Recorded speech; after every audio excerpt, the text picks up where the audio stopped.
Alrighty, welcome everybody to another mock draft here on the MillerFootball YouTube channel. If you don't know me by now, my name is David. I also go by MillerFootball. If it wasn't apparent from the hat and the jersey I'm currently wearing, I'm a big-time Chicago Bears fan, so I figured why not go ahead and do a 7-round Bears mock draft here on YouTube. We're going to be going through all 7 rounds, obviously, and I'll give you my thoughts on each pick, talk about guys I would like in Chicago, wouldn't like in Chicago, things like that. So before we dive into it, make sure to leave a like down below and subscribe. Helps a ton. Support means a lot to me. We're pushing for 100 subscribers. We're at like 62 right now, so we're steadily chugging along. But in the process, you should also leave a comment down below. Tell me who your favorite Chicago Bear of all time is. Even if you're not a Bears fan, just let me know some Bears player that you randomly love.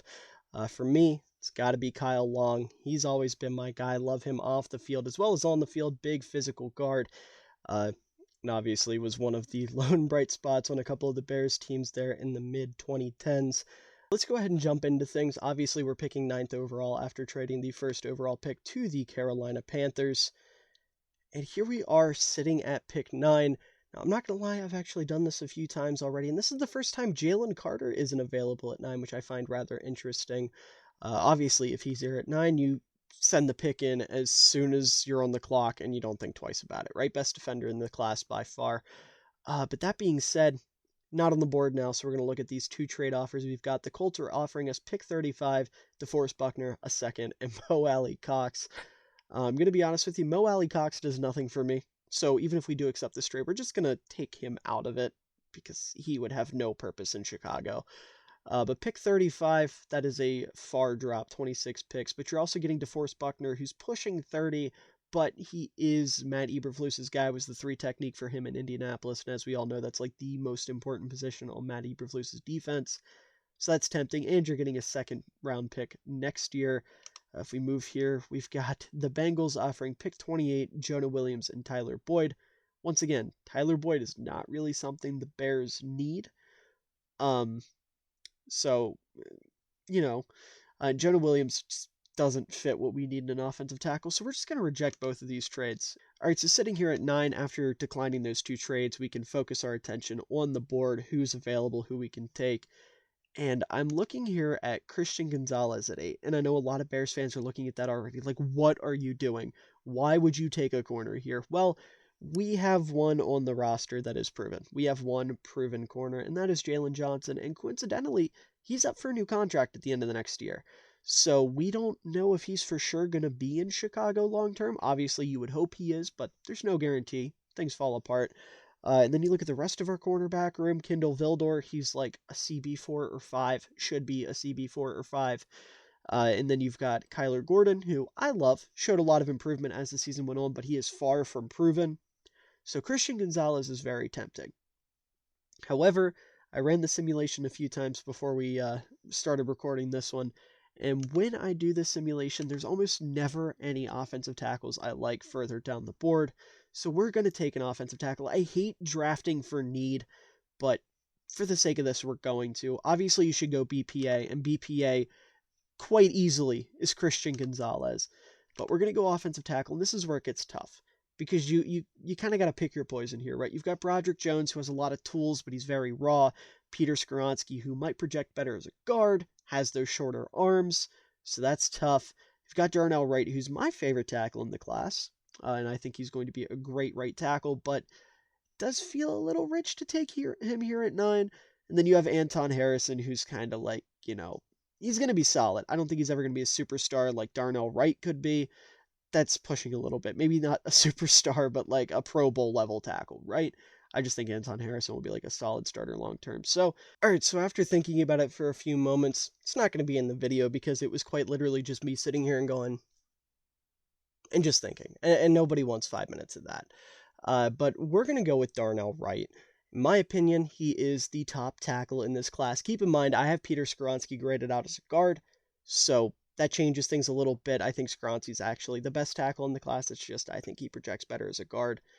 So with Darnell Wright, you're getting a super, super strong offensive lineman. Really strong upper body, really strong core, really strong arms. Isn't going to let guys get around him, isn't going to let guys get inside of him very often because of that strength. He's a lot quicker than you would think, so he's going to be able to play in our wide zone offense that is going to require him to get out into space and hit guys. So I think this is a great fit. You're drafting a guy that's going to be a at least solid starter, if not a Pro Bowl caliber right tackle for the next decade or so if all goes well. All right, so moving on here to the second round at pick 53, we did get 2 trade offers, but they sucked, so we're just going to ignore them. And we're going to be looking at the defensive side of the ball here after taking our franchise right tackle in the first round.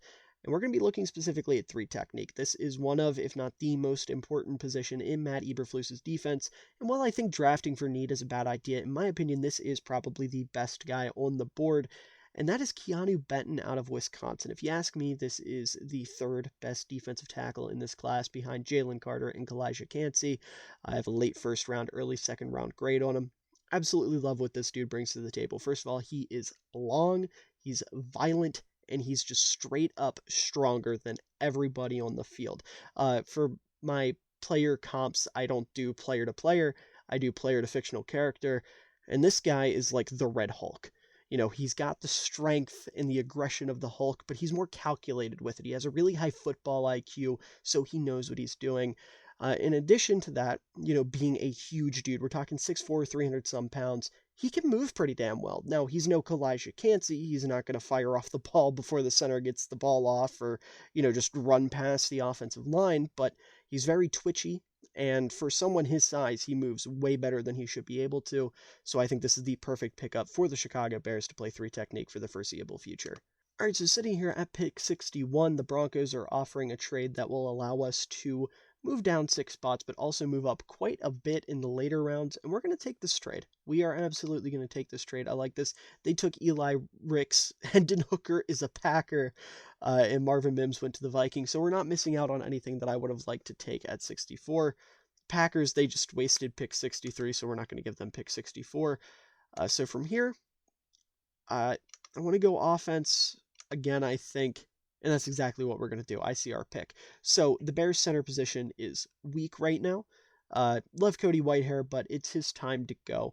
He's run his course in Chicago, so to speak, and I don't want to see him try to play center. So we're going to take Luke Weipler out of Ohio State. He's one of my favorite centers in the class. He's my center too, ahead of Joe Tippmann and behind John Michael Schmitz. We're looking at a guy who has a really high football IQ, and while he's not necessarily overbearing or a standout athlete, he's somebody that just knows how to do his job, and he moves well enough. He fits in our wide zone offense. He's a good run blocker, good pass blocker, really good communicator across the offensive line, the type of guy that you want being the head of your offensive line. So we're going to go ahead and take him here at pick 64.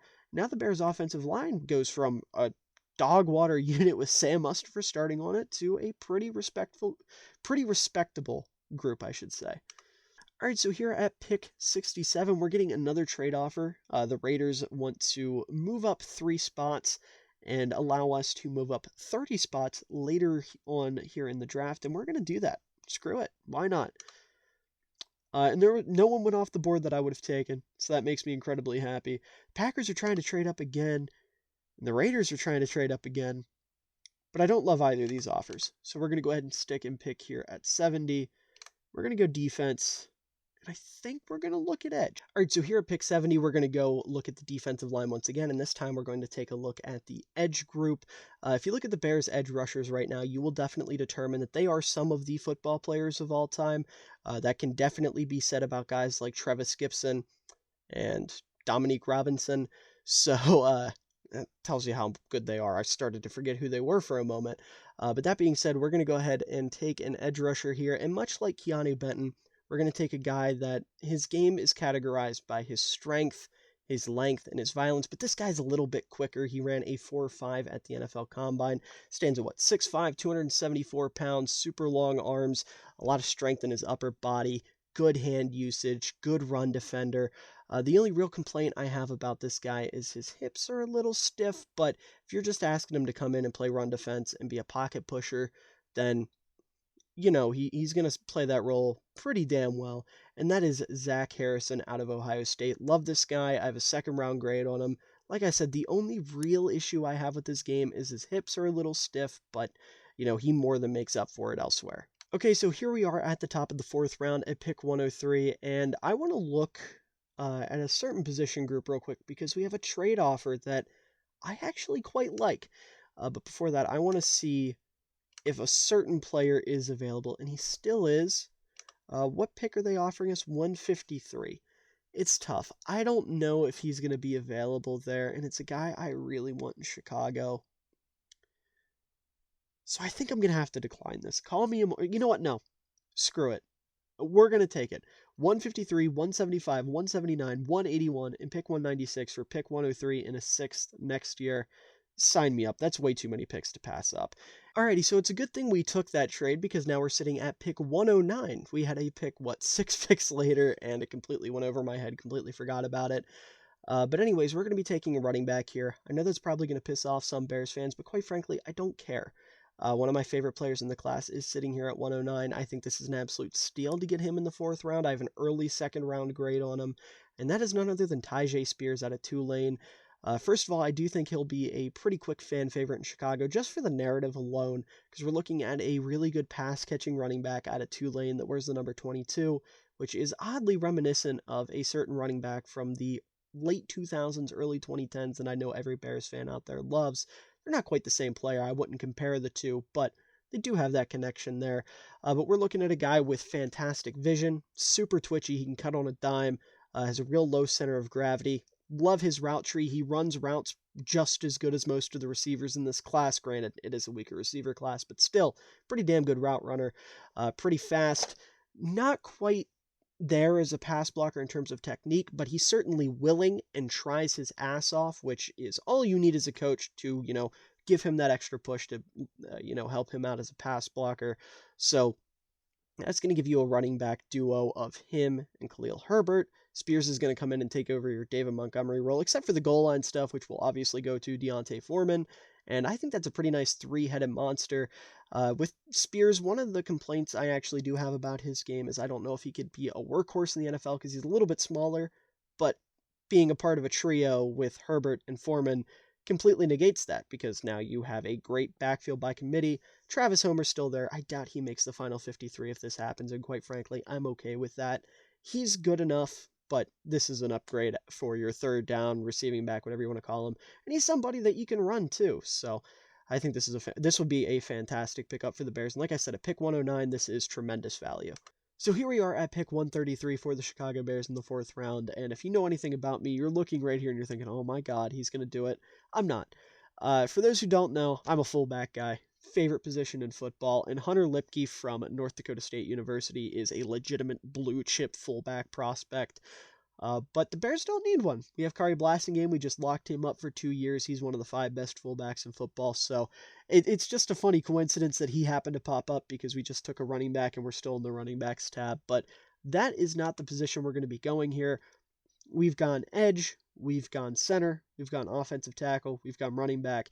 We've gone 3-tech. So I think the best, plan of attack here is to stick with the edge. Just add somebody else, because the Bears' edge room needs help. So we're going to take a guy who I don't want to call as a project, but isn't exactly the most refined, isn't exactly where he's going to be as a player. And I believe I have to scroll down a little bit. Yes. And that's going to be Nicholas Herbig out of Wisconsin. We're looking at a hybrid off-ball linebacker edge player that I really like. I think there's a lot of upside to his game. Like I said, since he's that hybrid, his frame's a little smaller, so he's got the edge rusher skill set and an off-ball linebacker frame, but he uses it to his advantage really well as a speed rusher. He's able to get into the backfield rather quickly, great get off, great athleticism. He's a good run defender. Looking at a guy who actually has a pretty solid pass rushing tool belt, and most of all, he's a hard worker. High motor, the stereotypical white guy, first guy in, last guy out, gritty guy you'd let date your daughter, whatever. That's what you're getting in Nicholas Herbig, and I think this would be another awesome pick for the Bears, and at the very least, you add a versatile chess piece on the defense that Matt Eberflus can do a little bit with, and, add another name to the edge room as well, because like I said, it is rough out here. All right, pick 136. I don't know, let's see what's on the board here. I don't have a plan here for this pick. Most of these picks I went into with some sort of plan, but this one I'm not sure. So we're going to scroll through what's available here. Maybe look at the interior of the offensive line, see if we can't get some guard depth. Perfect. Absolutely perfect. So we're sitting here at the top of round 5. We have a bunch of picks coming up because we made that big trade with the Buccaneers. With one of these picks, we're going to take Andrew Voorhees out of USC. Very easily one of the better guards in this class, but unfortunately he did tear his ACL very recently, which is going to tank his draft stock. But this is a dude who tore his ACL during the combine, came back, did like 30 reps of bench or, something absurd like that with the torn ACL. So he's a fighter, and he's somebody that at the very least is going to give you tremendous depth on your offensive line once he's healthy. And if not, can start. All right, so here at pick 148, I want to go back to the defensive side of the ball. I kind of want to look at corner here. Corner is a position that the Bears absolutely need. I mentioned it early on. We have one viable, solidified starter, and outside of that, it's looking pretty rough. So at the very least, we can afford to add another name to the room. So like I said, we're going to take another corner here. And one of my favorite corners in the class is actually on the board with Riley Moss, and I think he's a solid fit for the Bears to at least add another body in the cornerback room. Just like Herbig, white guy stereotype, gritty, high motor, hard worker, tough guy. But additionally, he's got really good zone coverage instincts, very willing run defender, fluid hips, good ball skills, just the type of guy you'd want to add to your locker. I am really buying into these white boy stereotypes. I gotta stop. But yeah, I like Riley Moss a lot. And like I said, Bears need to add another corner. Here in, what are we in, the 5th round, 4th round, whatever. It's pretty good value. Alrighty, so here at pick 153, we're going to add a body to our tight end room, and that's going to be Purdue tight end Payne Durham. I love this kid because he idolizes Mike Allstott, and, is the fullback guy. That's huge for me. He's a really good blocker, really physical, willing to get in there and get down and dirty. And the Bears need some more of that, with their tight ends. Obviously, you've got Cole Kmet, who's a good blocker in his own right, but you need somebody to kind of come in and take the Trayvon Wesco role over since he left for... I can't remember where he left for, but either way, that's kind of what Durham's going to come in and do here. Here at pick 153, we have an abundance of picks. We can afford to kind of reach a little bit, so maybe this is a reach, maybe not. I don't know. I like Durham, so we're going to take him here. Alrighty, here at pick 175, since we have so many picks, like I said, we can afford to reach a little bit, and because of that, we're going to take an offensive tackle that I'm a big fan of out of Illinois, and that's Alex over here. Still don't know how to say his last name. I am awful with names, but the Bears can use more offensive line depth. And that's exactly what we're getting here. All right, here at the top of round 6, we're going to go with another defensive tackle, and that's going to be Byron Young out of Alabama. This is a guy that's, sort of a jack of all trades, master of none. He doesn't have any real standout traits, but he's a solid run defender, solid pocket pusher. And the Bears, again, need as much help on their defensive line as possible, so we're going to pick up a backup for Keanu Benton. And again, just more depth. That's a big thing here. The Bears' defensive line sucks. As much depth as possible. Much like at pick 179, here at pick 181, we're going to take some more defensive line depth. If it's not apparent by now, I hate the Bears' defensive line. We're going to take Yaya Diaby. Again, just need as much help up front as possible. In my opinion, out of the guys here, he's the best edge available. Not a whole lot to this pick, just, again, more depth. All right, so here we are back again at pick 196. If you look to your left, you can see that the Denver Broncos took my guy, fullback Hunter Lipke, which is a little confusing to me because they just signed Michael Burton, but I guess that's just a sign that Sean Payton doesn't love his guy as much as he let on. But either way, Lipke getting on a team, that's all I care about at this point. All right, so here at pick 196, once again, we're going to be taking more depth, but this time at center, and we're going to be taking Juice Scruggs. Crazy that 2 starting caliber centers are going to be on the Bears, but hey, if one of them doesn't work out, you've got the other one, right? If Weipler doesn't work out, you got Scruggs. If Scruggs doesn't work out, you got Weipler.